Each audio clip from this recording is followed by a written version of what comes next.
Well, hello, hello, hello. Welcome to Money Talks with Ayanna Smith, and I am your host, Ayanna Smith. And I tell you, it is National Make a Will Month. For those people who have been asking and wondering and talking about what is all the buzz about wills and trusts and estate planning and getting all things together. Well, listen, I am not an attorney, but I am a licensed professional financial broker in the space of life insurance. And I can help you and try to guide you on some tips and some things to get our minds flowing, to get our mindsets flowing. And we're going to be right back with some of that. So get your notepad, grab your notepad and some pens and pencils, and let's get ready to write down a few things. We will be right back in just a second.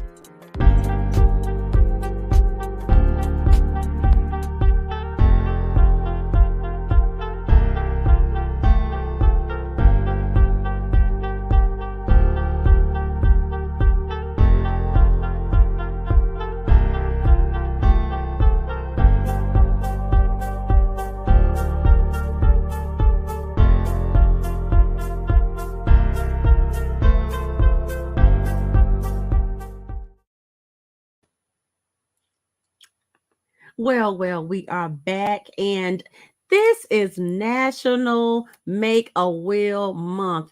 Now, for those of you who don't know me, my name is Ayanna Smith, and I am a financial professional licensed in the state of Virginia, but also have licenses to serve others across the U.S. in the lane of life insurance. My main goal is to help that professional woman, and that professional and businesswoman and or businesswoman to get her things together and in order. But of course, we can't forget the men. And I mean, by default, if you have a significant other in your life and you have children, then of course it's going to be. We're going to suit something for you, get something suitable for you.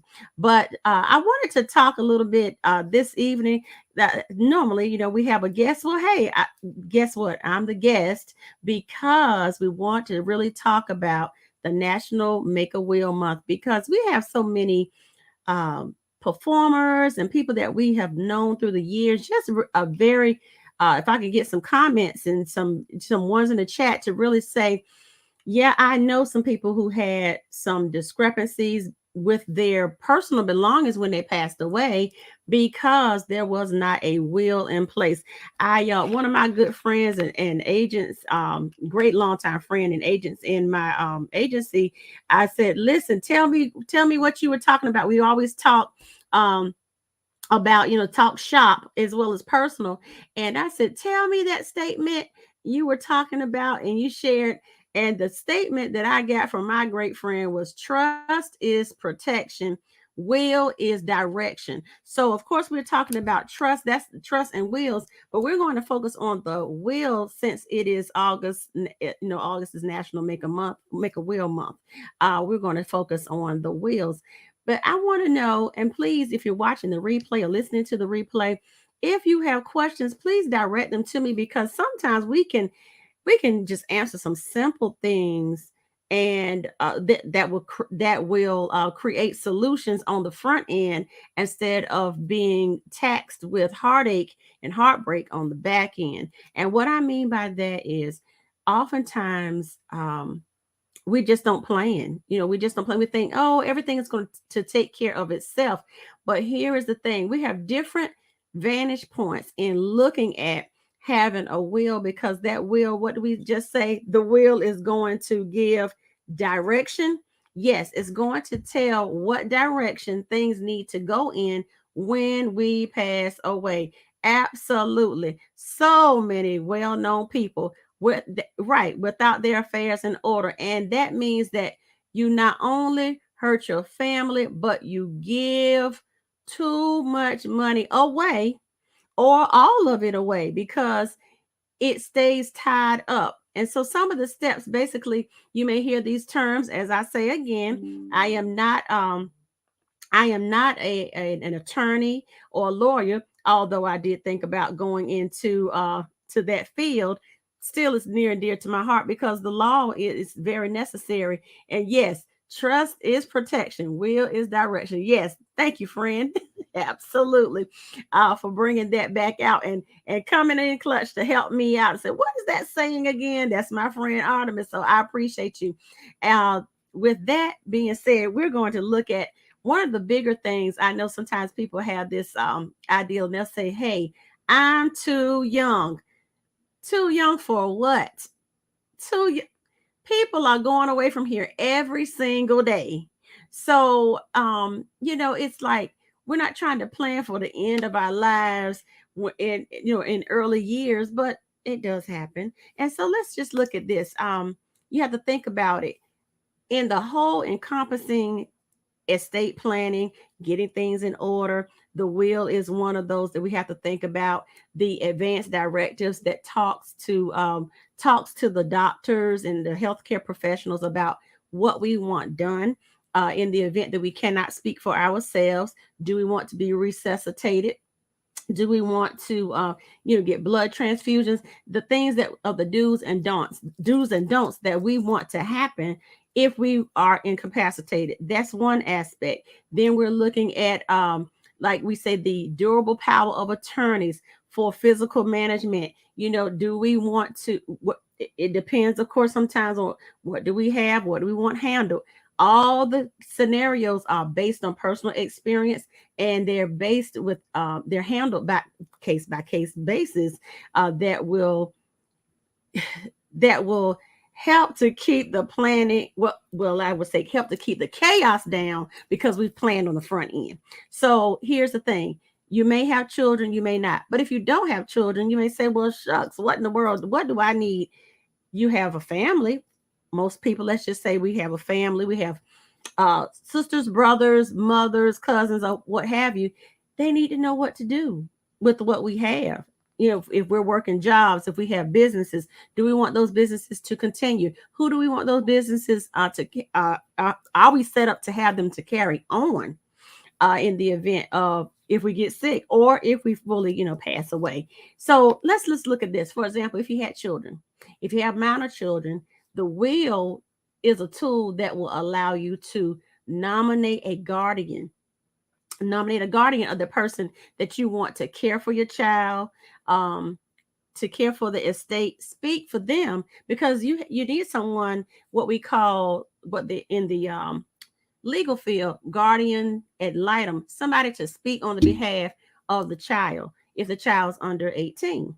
And in that case, you really do need that spelled out. How do you want it to look? Because oftentimes, like I said, in the event of life insurance beneficiaries, most of the time when I help families and individuals and they have minor children and I say, who do you want your beneficiaries to be? Of course, the parents may say, I want my child to be the beneficiary, but stop right there. The problem in that is most of the time companies will not issue money in lump sums and all of that to the children that are considered minors. So if you have a will, it does not I would say it doesn't trump the beneficiaries, because let me clear this up so we will be clear. The will does not tell the money of a beneficiary of a life insurance policy where to go. You have to set that up with people. People will get the benefits of that life insurance policy, or if you have it, you're so inclined to go into putting it in a trust or leaving it for a charity or your church, that's another thing. But just say you have minor children, you want to leave that in the place where the child can get it by having that guardian to be the beneficiary, and then you can transfer money and it works out through that will on how you want things to be allocated. So it's really it's not just as easy as you think, but it's easier than you think. I'll put it like that. It's all about getting it done and getting it started and getting it moving. And also, of course, this is great. If you think the bill up front is too much, wait till you get the bill for not doing it at all. Thank you. This is my co-guest right here. That's what I'm trying to say here. Think of it up front. It's really a mindset shift. It's really talking about these things. That's why I wanted, when I said, gosh, it's a good topic. August is Make a Will Month. we can get those things in place. And let me tell you, it's not that hard to get in place. We can sit down and talk for a complimentary consultation, because I have some products and services that can get you at least started and moving in the right direction. Even some life insurance companies offer those services in addition to, or as a plus, or as a great supplement, or what we say, a good perk toward getting a life insurance policy through certain companies. So it is not something that is inconceivable. It is something that we must conceive and that we must receive, so that we can do better about our business and do what we need to do. So getting back to looking at the importance of, if you have the minor children, here's the thing. Think about it like this. The individual who will have the care, the custody, and control of your child, that's and a guardian of the estate. Also, that person could help to manage the funds that the child may inherit, as I said before, and that they'll receive from you, and they'll receive as a result of death, such as the life insurance benefits. So that's, so I'm looking at to give you a spot where it's good for you to go back and look at some of this information and have a place to go. I like to give you some value. You can go to a website. It's a blog, basically. It's a blog. It's called Trusts and Estates Law blog.com. So that's TRUSTSANDESTATES LAWBLOG.com. So you can talk, so it'll give you some things, a place you can go and look. Another thing here we can look at, if both parents were to pass away simultaneously, God forbid, which is the most common situation, just say in an automobile accident, and the children, live, then the loved ones, you think about it, loved ones are so grief-stricken, they can't even figure anything out. They don't even know what to do with themselves, because I can only imagine, to put myself in that place, if something were to happen to my family members and their kids are left here, I would be screaming and hollering, number one. And so my good friend that's up here chiming in, Artemis, will have to come in and rescue me to get my mind together. But then here comes the reality. Is there a will? Are there life insurance policies? What's in place? What do the parents want? Are they hanging on? Is their health hanging on? Did they pass away instantly? All of those reality questions and life checks come up right then. That makes us say, wow, it's kind of too late to plan when we needed to have already had those things done. So here's another say, you can also establish a trust, absolutely, and make the trust the beneficiary, yes, on the policy, as we said, and provide direction in the will, right? Tell the people what you want done. We don't want to think about it, but hey, as I always say, we don't have to think about it, or we don't have to talk about things and it to make them not important. Meaning, as I say on this show often, money is always talking, even if we aren't talking about it. Our lives are always talking, even if we don't say anything about them.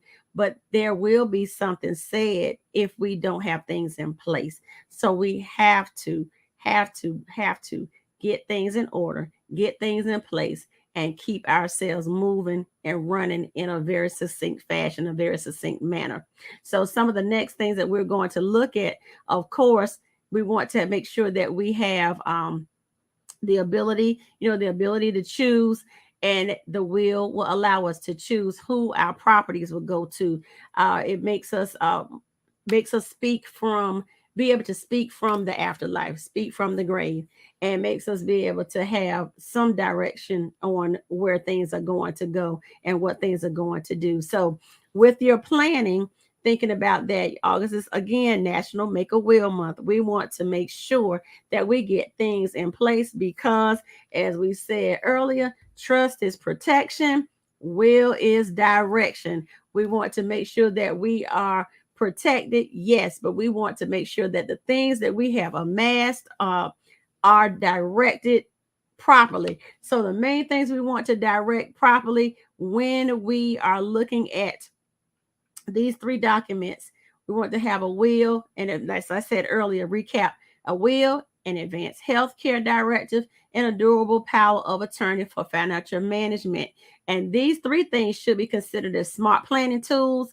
But the main thing we're looking at in this broadcast is the will and making sure that we put that in place, because having a will gives one the ability to choose, and it also gives the one not only to choose, they will choose who will receive their assets upon their death. So if you have homes and cars and money and retirement accounts and all those things, it is so important to make sure that it's put in a will, because then that means that is those things are mandated to go in the direction they need to go.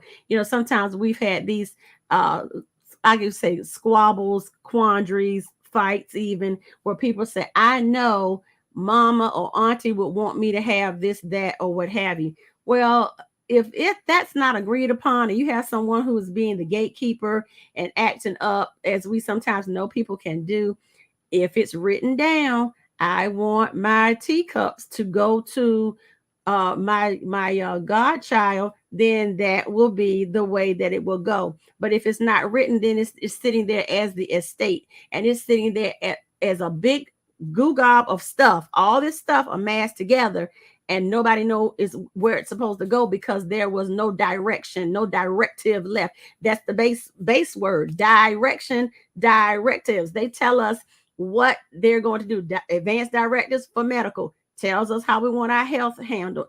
Direction is how that will is going to help us to navigate and put all those things in order. Also, we have another comment. Let's look and see. We say you can, okay, we did that. You can establish a trust and make the will the beneficiary. Yes, absolutely. We got that one. But here's another one. Some life insurance companies are now offering free estate planning. As I said earlier, please connect with me, www.askayanna.com, so you can make an appointment or direct someone who needs, just in general talking. If you hear someone saying, I hadn't thought too much about a will. Wow. Well, we can help you to get on the right track and direct you with the right, some, like you said, the right insurance companies are offering that as a free asset or perk to obtaining a policy. They also have the free estate planning, wills, and trust that feature as a service to their clients. So what a great opportunity to not only get your coverage so that you can, I'd say, leave your family not in the time of leaving them alone. We don't have to leave them alone, ALOAN, because they're trying to put us in the ground, but making sure we have all of that taken care of. And then on top of it, to ice the cake, to put the cherry on top, we have a will, and then looking at that trust to make sure that everything is enclosed in one big capsule, so our family won't have to cry after we pass away and then not know what direction to go in. It is such a travesty for that to happen. It is such a travesty to walk around without coverages and life insurance when it is so if you qualify, so much more economical than we think oftentimes. And then of course, the flip that I always share for those of you who would listen to me enough, we want to look at even how to position life insurance to be a builder of assets and help you in your retirement and all of that. But even in that, building all those assets and amassing all of your great, what we say, the great things that you want to acquire, we still need to have somewhere for people to know where it needs to go at the end. And the end is going to come physically, but we don't have to let our ending on earth be the last of us. So this is what I'm saying. When we have that will in place, when we have our life insurance in place, we're looking at our estate planning, excuse me, which includes our trust, then that allows us to live on and on and on, and know that we were prepared, and know that we cared about our family, children or not, husband, wife or not. We cared about leaving a legacy, and that is a puzzle piece that can never be erased. Now, as we kind of look to close up and all of that. Even as we're kind of recapping, remember we said, you're never too young to start out looking at getting a will. If you have things of your properties and cars, and you're amassing some funds, and you have a business owners, as I flip from the personal to the business owners most definitely need to have a will in place, because you need to tell people what to do with your business and how to run it. Here's the question: is your business going to continue on without you, or are you looking at when your eyes close, the business closes? Now, you can say, and then some people may say, hey, listen, it's my vision. That is it. Nobody can run it except for me. Okay, well, we know some big name brand places that we go to by the droves, and we stand in their lines, and a lot of them now have flipped to self checkout.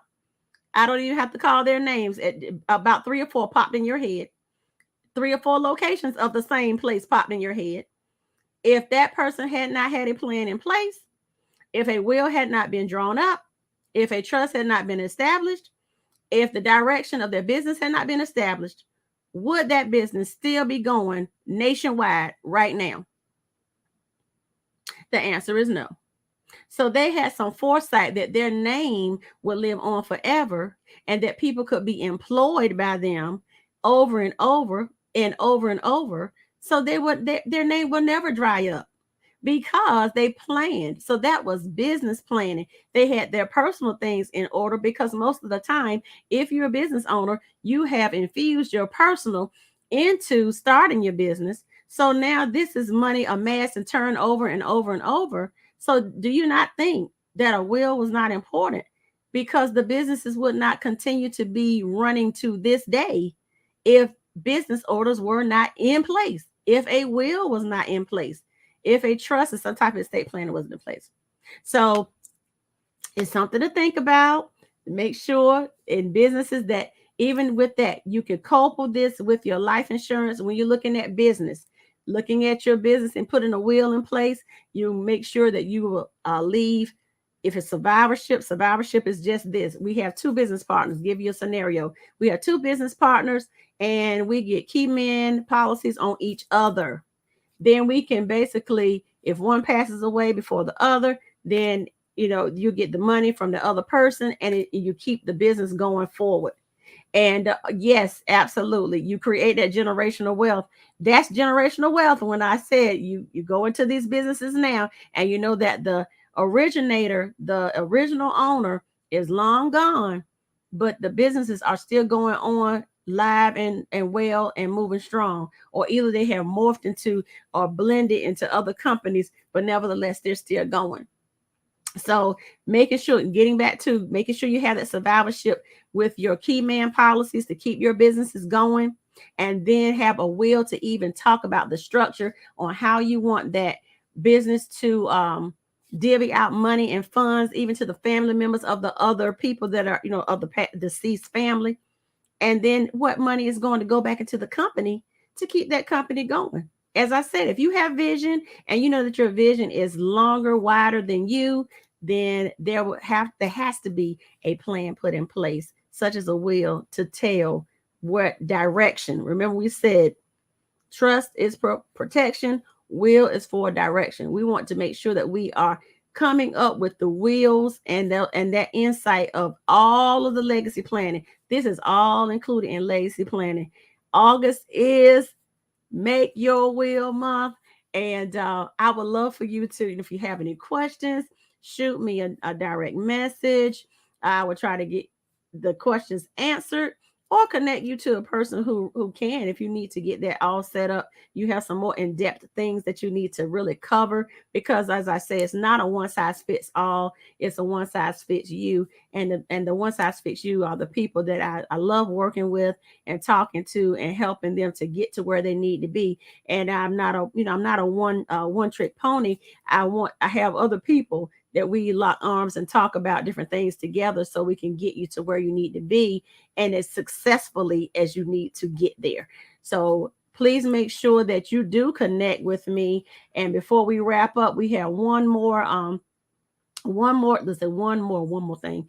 To make sure as I'm thinking about this one scenario, how are you going to prove who you are? Well, sometimes people try to sneak in, that isn't that terrible? People may try to sneak in and act like there's somebody, but of course, make sure that everybody has their IDs and all that, and they are all accounted for, and nobody tries to just jump in at the last minute. And that was just trying to make it a little lighter on the heaviness or the gravity of the situation that we're talking about making wills, because nobody wants to talk about passing away, but you can live on forever if you have your things in order, and we won't be giving away millions of dollars once we built up like some of the big name actors and actresses, as we know, and singers and all that. Their stuff stays whacked up and rounded up in what we call intestate for years, and it is cheaper to put our things in place now than it is for people to try to figure stuff out and it stayed tied up with the state that you live in for years. Sometimes trying to untangle estates can take 2 years or more. I remember I had a friend that went through that. Their sibling did not have a will, and therefore it took about 2 years to get everything going. And I think the saving grace with that person, they had a family member who was an attorney who helped them to work through it. But if you don't have a close family member that's going to help you work through it, and they don't agree to say, I will help you without a retainer, then that is an accrual of money that would have been cheaper to the more economical and less heavy on the grief process to have done it at the beginning. So it really is not that much to get ourselves started. It's really more of us just getting over the fact of we thinking that we cannot do it when we can. It's mindset. It's a mindset shift to say, hey, let me inquire, let me check it out, and let me take action. So we need to inquire, check it out, and take action. Those are the 3 steps. Even if you didn't get anything else from what we're sharing tonight, take your steps. Inquire, take your steps to find out what's going on, and take action so we can get things in place. And know that the main 3 things that we need to have as we are wrapping up. Yes, it is Will Month. August is National Will Month, but we need to make sure in conjunction with our will, we need to have a will, an advanced directive, healthcare directive, and a durable power of attorney. We can talk about those things, get you in the right direction, help you to make those great connections and decisions. And we want to wish you well, because as we say, money is always talking, even if we aren't talking about it. And everything that we're talking about, wills and trust and all that, we cannot talk about them, but they are still going to talk to us. So let's make sure that we connect together so that we can get these things in place, and that we know how to move forward and keep moving and elevate ourselves. The main thing, we want to elevate and lift up higher and higher. So as we wrap up, please connect with me on Instagram, Facebook, personal page, business page, and make sure that you subscribe to my YouTube channel, because I am streaming over to YouTube, Facebook, and YouTube, Facebook, and LinkedIn. We have LinkedIn audiences, which are always great to see and talk to and through. And of course, this is Money Talks with Ayanna Smith. I'm your host, Ayanna Smith, a financial professional, life insurance broker, help people make and save money, but we're going to break it down and helping that professional and businesswoman get herself to where she needs to be with personal and retirement strategies. But as we also want to add on and get our estate planning in order as well. Have a great evening. Like, comment, share, replay, please hashtag replay, and share this out with a friend.